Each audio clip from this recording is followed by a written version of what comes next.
Para que una persona mejore su rendimiento físico, es necesario enfrentarse sistemáticamente a nuevos estímulos.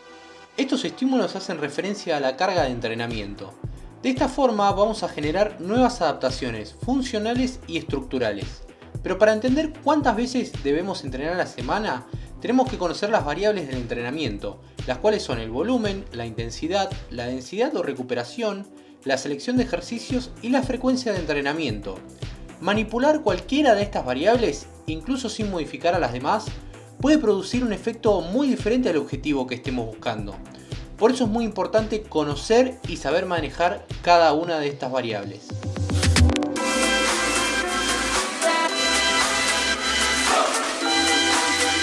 Cuando hablamos del volumen, hacemos referencia al número de repeticiones.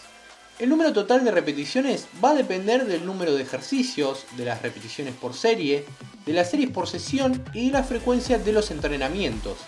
Si bien tenemos estudios de mucha calidad que nos dicen que el aumento adecuado del volumen corresponde a un aumento de masa muscular, esto no significa que debemos entrenar de manera desmedida, ya que podría causar un claro efecto de sobreentrenamiento.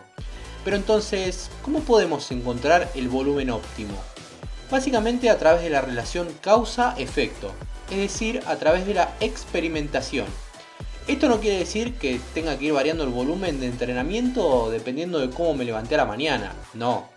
Apuntando a un volumen el cual va a ser efectivo en base a los conocimientos y objetivos, iremos experimentando volúmenes con la combinación de distintas intensidades y observaremos los efectos sobre el rendimiento. Siempre, como dije al principio, teniendo en cuenta nuestro objetivo. Es decir, si quiero desarrollar la hipertrofia, cuando hablamos de hipertrofia nos referimos al aumento de masa muscular, probablemente no tenga mucho sentido realizar 30 repeticiones por serie. Ahora bien, no podemos hablar de volumen si no hacemos referencia a la intensidad, ya que ambos se encuentran estrechamente relacionados. El efecto de la intensidad depende tanto de su valor propio como del número de veces que se aplica dicha intensidad. Pero entonces, ¿qué es la intensidad? Va a ser el grado de esfuerzo desarrollado al realizar un ejercicio o actividad de entrenamiento en cada acción o repetición. Podríamos cuantificarlo como esa cantidad de fuerza o tensión producida en la unidad de tiempo. En términos absolutos la podemos definir como la cantidad de kilos que vamos a levantar. Y pongamos un ejemplo. Cuando realizamos un ejercicio al 70% o más de nuestra repetición máxima y hacemos varias repeticiones por serie, cada una de ellas se irán realizando a una velocidad menor. Esto quiere decir que nuestra intensidad irá disminuyendo. Si buscamos mejorar la fuerza acompañada de un aumento de masa muscular, las primeras repeticiones ante un peso adecuado podrán tener influencia sobre la fuerza. Pero para que aumente el efecto y se estimule la hipertrofia, el estímulo tiene que ser mayor en duración ante esos mismos kilos.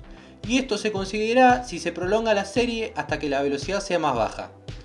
Los procesos de adaptación se producirán luego de un tiempo determinado de trabajo y va a depender de varios factores como la edad, objetivos, experiencia, frecuencia de entrenamiento, entre otros.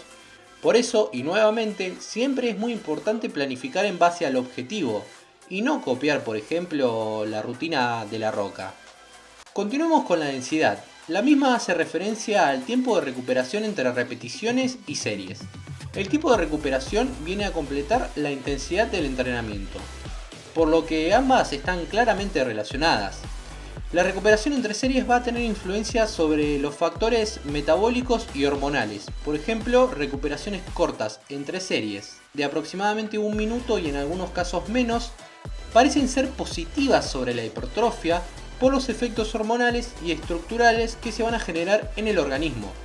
A la hora de seleccionar ejercicios para el entrenamiento, podemos hablar de distintas clasificaciones. Sin embargo, este tema lo vamos a desarrollar de manera más amplia, dedicándole un video específico.